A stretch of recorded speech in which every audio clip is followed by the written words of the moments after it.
Welcome, everyone, to the Dolphins Make Me Cry podcast. It is finally time to start the NFL season. Actually got it kicked off last night with the Cowboys and Eagles. And now we go to the Miami Dolphins, who start their year in Indianapolis against the Colts in what should be a very, very interesting game. And I have a lot of interesting takes about this game. There's a lot of layers to it. And week one is always a crapshoot. A couple weeks back, talked about the Dolphin offseason, which was tumultuous to say the least, probably one of the most tumultuous they've had, and they've definitely had their fair share of crazy off seasons. But we can put all that to bed.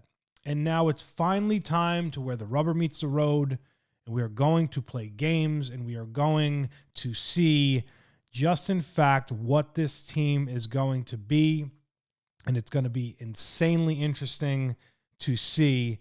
And I'm going to start here. I talked about the offseason a couple weeks back with everything with Tyreek and Jalen Ramsey and all these things that were just, I'd like to call them death by a million paper cuts.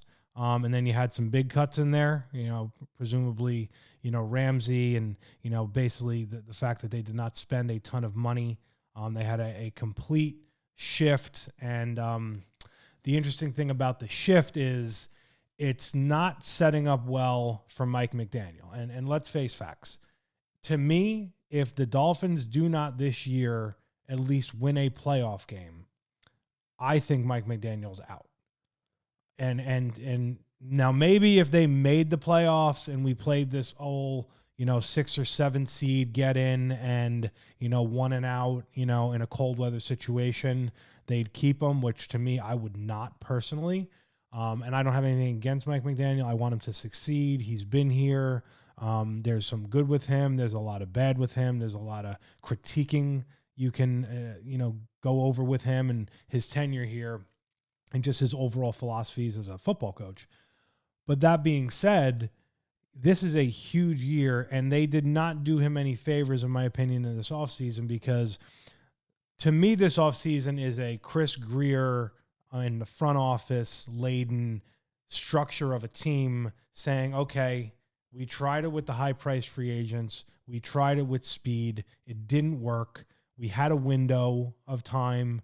We basically blew the window, and now we need to do what we'll call a soft reset and a youth movement, and we have to bank on getting a lot out of guys who are not making a lot of money on a roster that doesn't have a lot of depth. And we're going to give this to Mike McDaniel. We're going to see what he can do with it. We're also going to see if philosophically he can adapt his style of football to the players we're bringing in.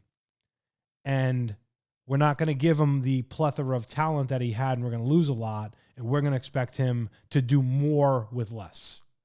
So to me, right off the bat, you've essentially said he's probably not our guy. We're going to hang him out to dry. We're going to see what happens. And I think Chris Grier feels very, very safe in his position. And I think, honestly, what will probably happen eventually is there will be the reset. And if it's this year, Grier will probably not get fired. He'll probably just either retire or move to a different position in the organization. Because I think just Ross has the love for him. And, in fairness, you can look both ways on a lot of his moves. He's made some good ones. He's made some terrible ones. But ultimately, at the end of the day, when you have not won a playoff game and you're the longest drought in the NFL of 25 years, and you spent money like drunken sailors and gave bad contracts to guys last offseason, basically paying them for the fact that they won 11 games and blew a division. Don't even get me started. I'm still, pissed off about that, but it is what it is. You're basically saying now, McDaniel, you better figure it out. You better change your philosophy, and you're gonna do with this roster what you couldn't do with a better roster. And there's no two ways around this. 2023, 2024 were better rosters. 2023 was better than 2024. There was a dip, injuries, what have you, and 2025 is definitely a dip from both of them. So that being said, where does that leave the Miami Dolphins as they start this pivotal season with a schedule that's very interesting because it leans them to getting off to a good start because it's not a bunch of world beaters that they start the season with. However, that being said, they're teams that are very, very similar to you. And if you're on the other sideline of the Colts or the Pats or the Jets, you know, and the Bills are in another class, you're looking at us and saying, yeah, licking our chops. All right, we got a team that we think we can take advantage of. So as we analyze this game, this season, what's going to go on, there's a couple of things in the offseason and training camp and the preseason that you like around philosophy.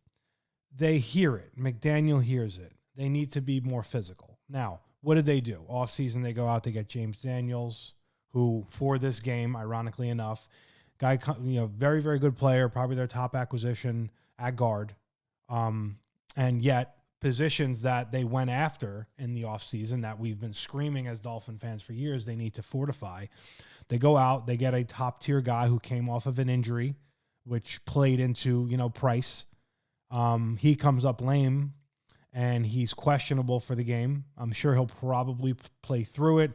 There is no definitive information of if the ankle that he hurt that came up on the injury report yesterday is related to or the same leg as where he had the ACL injury last year. But that's right off the bat, red flag. Probably the biggest reason red flags will be around injuries this year is because you do not have the depth at all that you had the last 2 years where you could put a guy in at guard per se and he could be okay, if not pretty decent, and hold down the fort, and you had a lot around it to help. You just don't have that now. And depth will be the problem. And the reality is, if they get off to a pretty decent start, injuries are coming. They just are. It's NFL. And you have to have the next guy up where it just doesn't fall off a cliff. And the problem is you have a lot of guys in the backup roles that are basically fall off a cliff type of guys. Just the way it works. I mean, you basically have no left tackle backup who's formidable. If Patrick Paul, who's a question mark in his own right as a second-year player, who we think will be pretty solid, but again, he's quote-unquote a rookie. He barely played last year. He's going to have growing pains.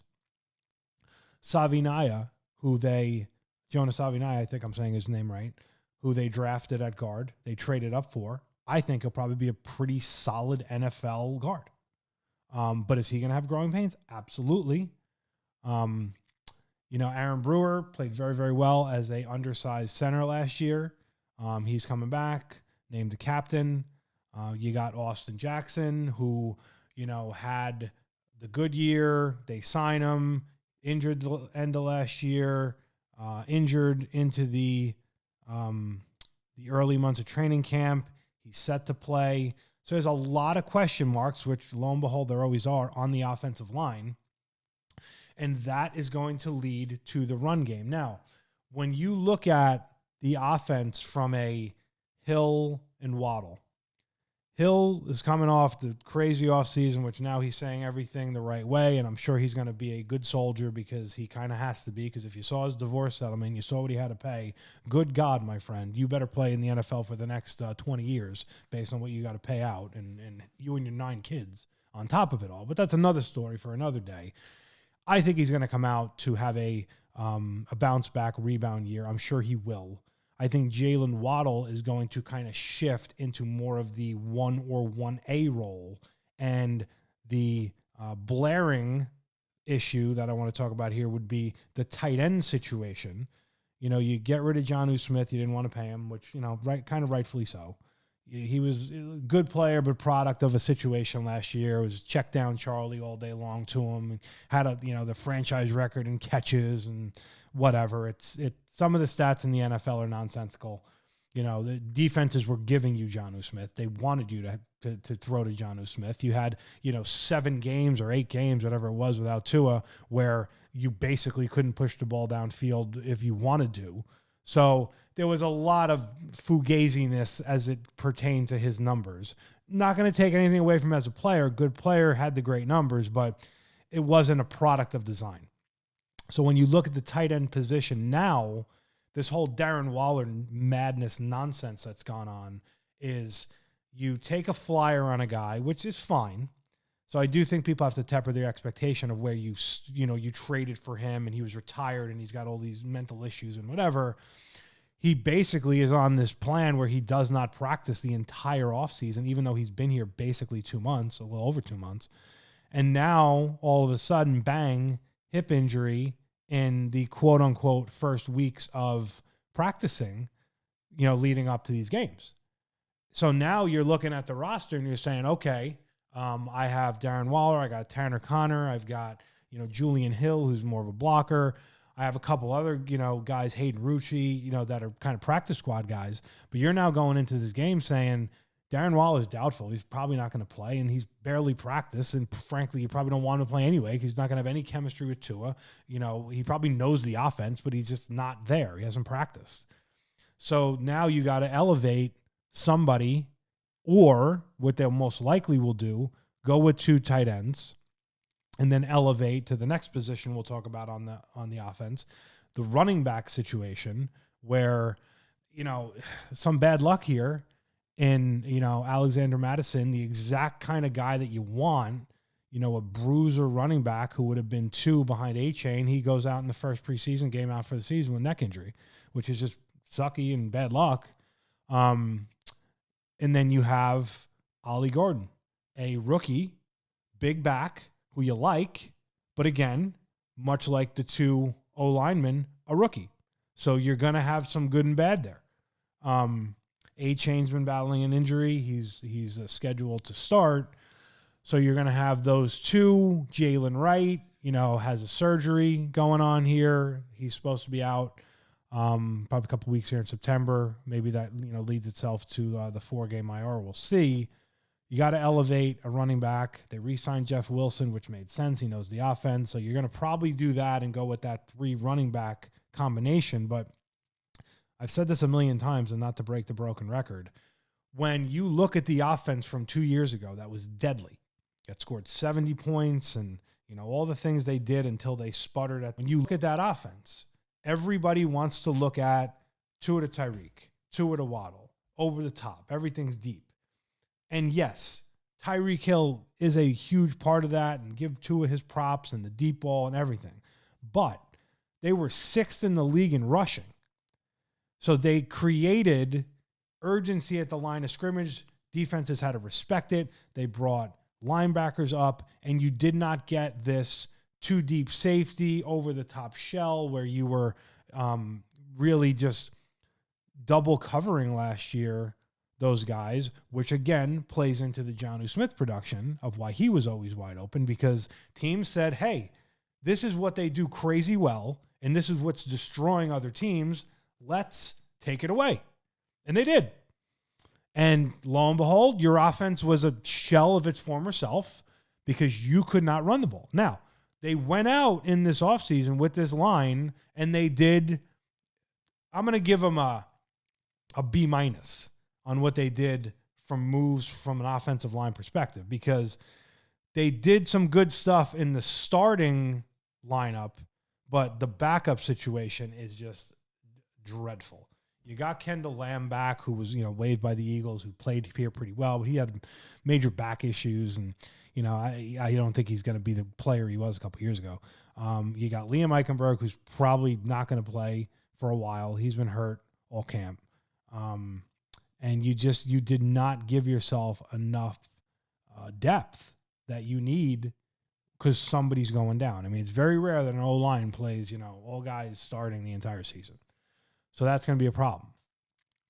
But what I think they will come out doing, and they did it in some of the preseason games, was that commitment to the run, understanding that is the key. That key is going to set up for Hill and Waddle. Somebody's got to get single covered. They have to respect the run game. If you can smash them in the mouth and pound the rock, and it doesn't have to be, 200 yards a game, but could you give me 120? Could you give me 115? Could you give me a couple of big runs in there? Could we get some flow on offense? Offensively, the feast or famine, it's just not sustainable. It's like a 3 and out or a big play, down the field. It's just not consistent. There are times in these games, many times last year, where you probably could have won a game or put yourself into position to win a game if you could have just given yourself a 5-minute drive to flip some field position and get your defense, off the field that was gassed, to then put them in a situation to, even if you punted in a 3-4 minute drive, flipping that field, pinning the team deep, particularly at home when it's hot in the sun, whatever, that you could have then bang, get the ball back, and now you're back in good field position, maybe a field goal. It's like that small ball football mentality that Mike McDaniel just does not play with. And it's been a problem. But in fairness, I think he gets it. I think he realizes it. And I think you're going to see the attempt at it. Now, in fairness to him, sometimes your personnel dictates that. So if the O-line cannot manage it, if the running backs are not good enough, there's probably going to be some times where you're going to have to just, fall on the sword of, we got to do what we do. And that's fine. But it can't be the norm. It's got to be the exception, not the norm. They need to, at some point here, look, they're not going to be the most dominantly physical team. They're just not. But can they be more physical and dominant than they've been in the past? Absolutely. Why not?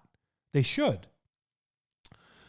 And, so the tight end position, you had all that production out of the tight end position. Now, I think where you can make up for it this year would be a guy like Malik Washington as a third wideout. If we now have that 3 wideout set and you run a lot of, Julian Hill blocking, you don't have to have crazy production out of your tight end. You can get that production out of a third wideout, which the last 2 years you've basically had none of.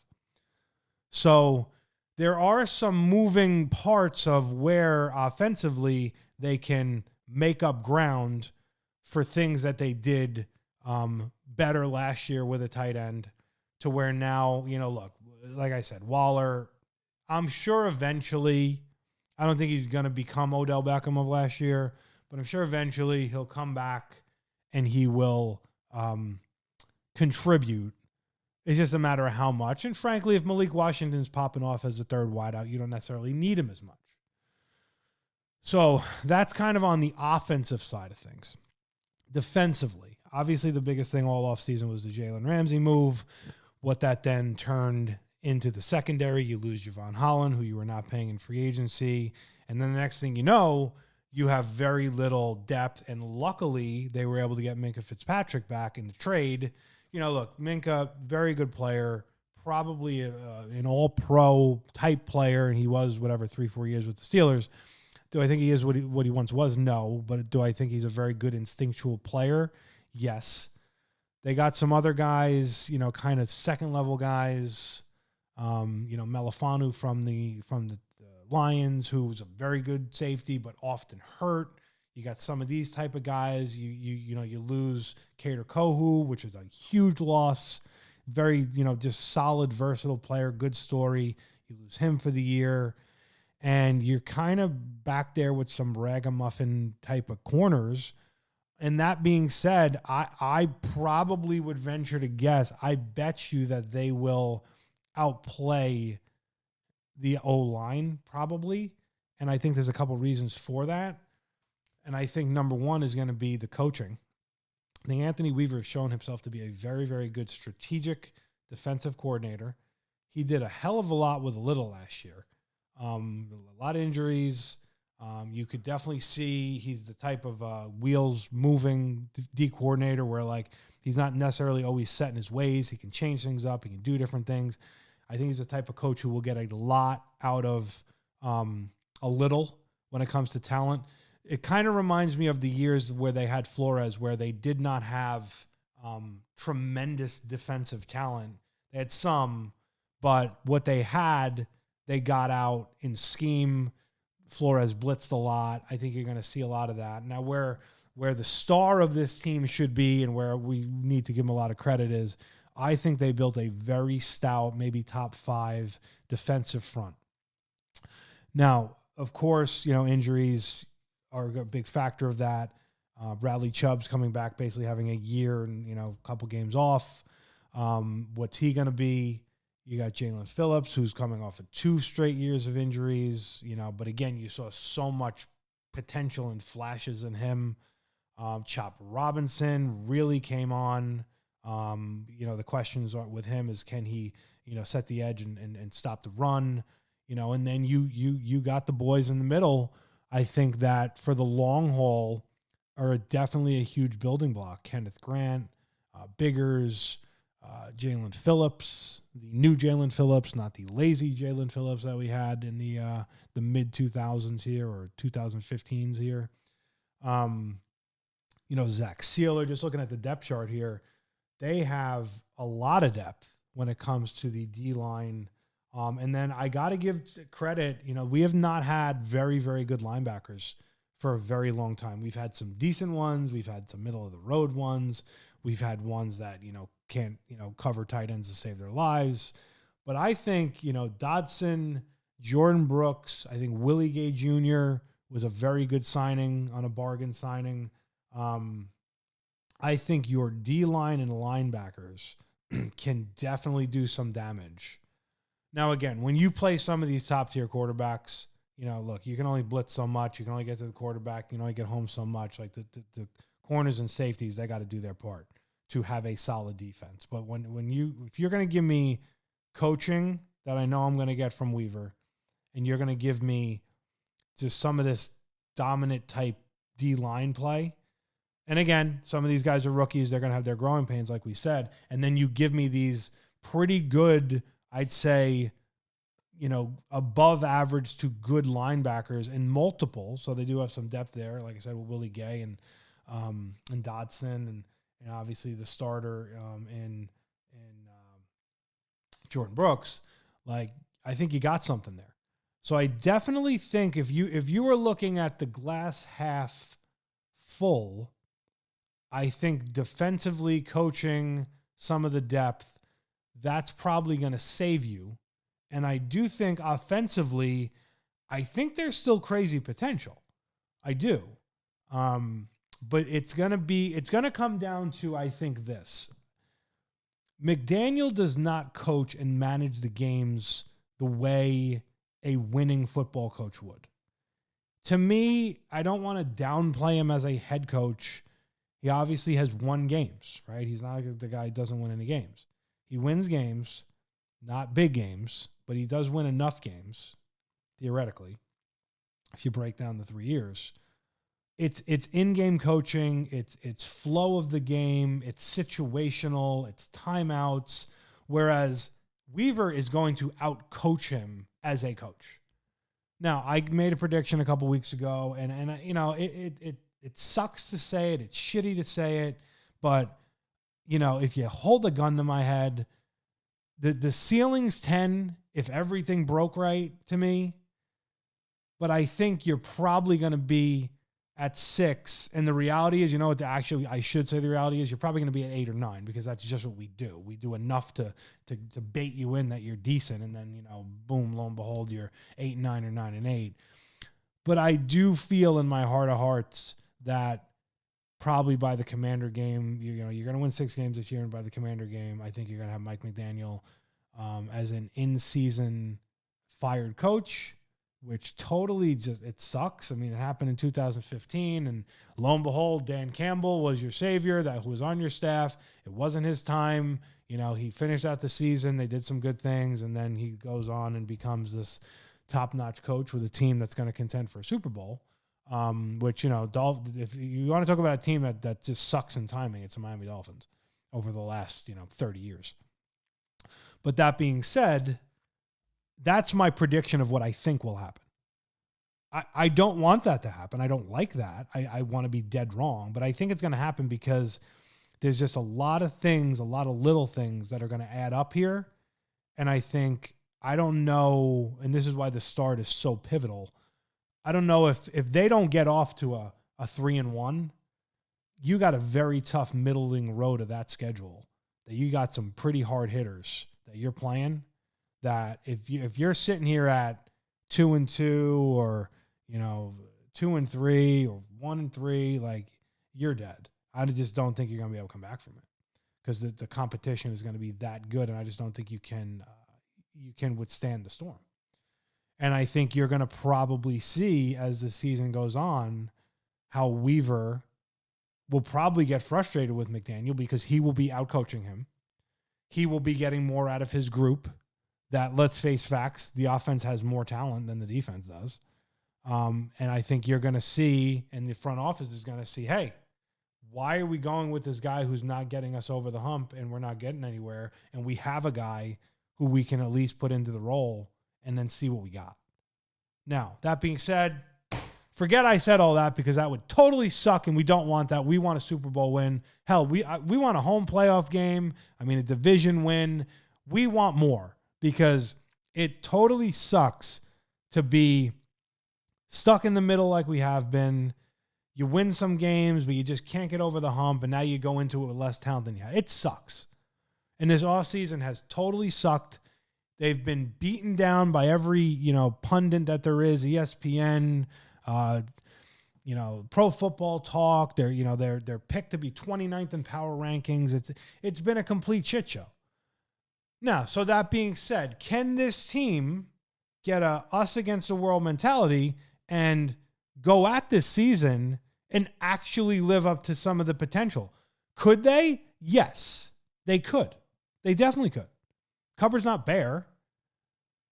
But there's the X factor of coaching, development, health, right? Health. I mean, we already got 14 guys on the injured, practice squad list, whatever the hell you want to call it. And the Colts have one going into this game.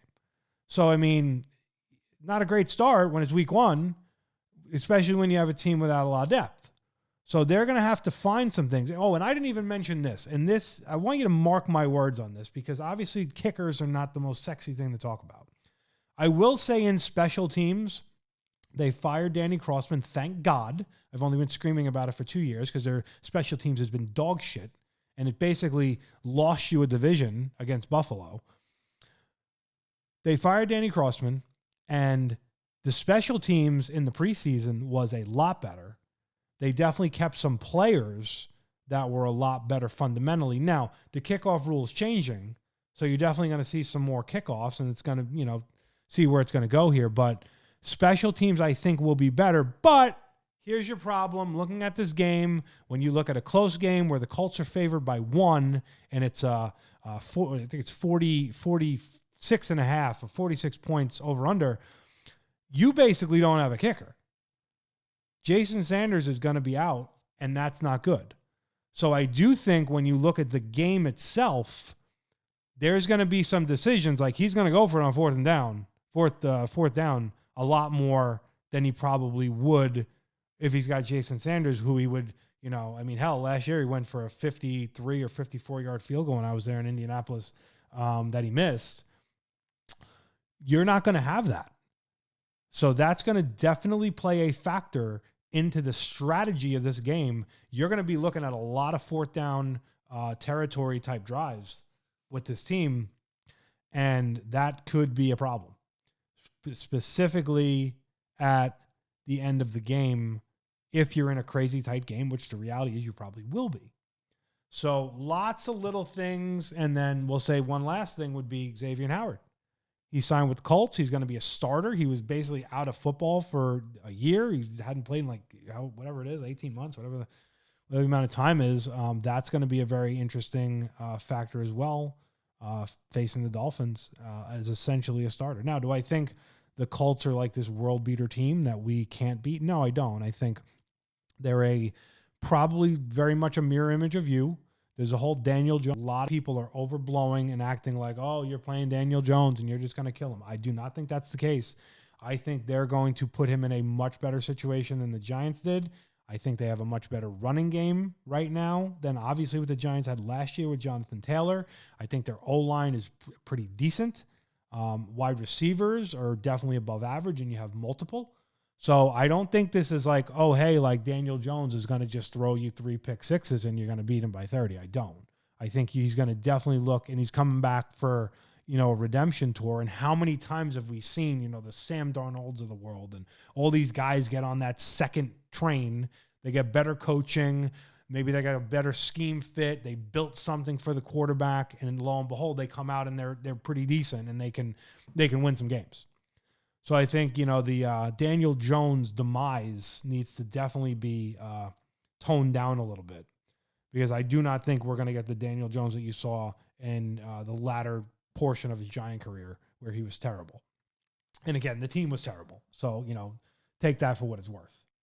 So that all being said, man, I'm fired up. I'm ready to get to Indianapolis to get this season kicked off and see where it's going to go. And you know what? The fan in me just wants to enjoy it and believe good things and know that it's week 1 and the grass is green and everybody's 0-0 and see what happens and be optimistic. And then there's the me that hears about it, analyzes it, and looks at rosters and looks at talent and says, hey, you either got it or you don't. But we're going to suspend some belief and just enjoy week 1 in the NFL, because it's been just, the offseason just goes and goes and goes. It's just constant talk and no action. And finally, we are here for action.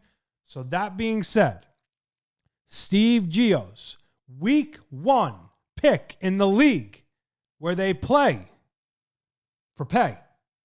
Dolphins, Colts, Indianapolis, Lucas Oil Stadium. The Colts, like I mentioned, are favored by 1. Over-under is 46. I have been pining over who I was going to pick. I've been volleying in my head. Is it Dolphins? Is it Colts? What are we looking at? Is it going to be one blowout one way or the other? And here is what I am landing on. I think, and what I hope, and what needs to happen is Tua Tagovailoa, coming off of the concussions last year, coming off of the hip injury that nobody's talked about in this entire offseason, I think Tua will realize that he is a $45 million quarterback playing Daniel Jones, and he himself will elevate his play through a fairly consistent run game, through Hill, Waddle, all the talk of their relationship in the offseason with Hill, and the defense will come out and they will do enough. The kicker situation will not kill them. And I picked the Dolphins taking the under to win this game 24-17 on the road, going 1-0. Tua's 4-0 in his last 4 home openers. The Colts have not won a home opener since an opener since 2013. I do think it'll be a little closer than the score is, but ultimately, I think the Dolphins are going to pull this game out. I pray that I'm right. And again, like I said, I've been back and forth. In my head, I've said Colts, Colts, Colts many, many times, because there's a lot of stuff. And this isn't the homer in me. This is, I ultimately think Tua is going to finally do what he needs to do in some of those like big get off the schneid games, and he's going to elevate a team that doesn't have as much talent as he's had in the past. We're going to enjoy it. We're going to see you live at Lucas Oil Stadium in Indianapolis. Let's go Dolphins. Week 1. Let's get off to a good start. Let's get to the playoffs one step at a time, and let's enjoy this season. And I need everybody to like and subscribe this video. And please, if you could, vote for me for the Miami Dolphins NFL Fan of the Year. Enjoy it. We will see you next week as we prepare for the home opener against the Patriots.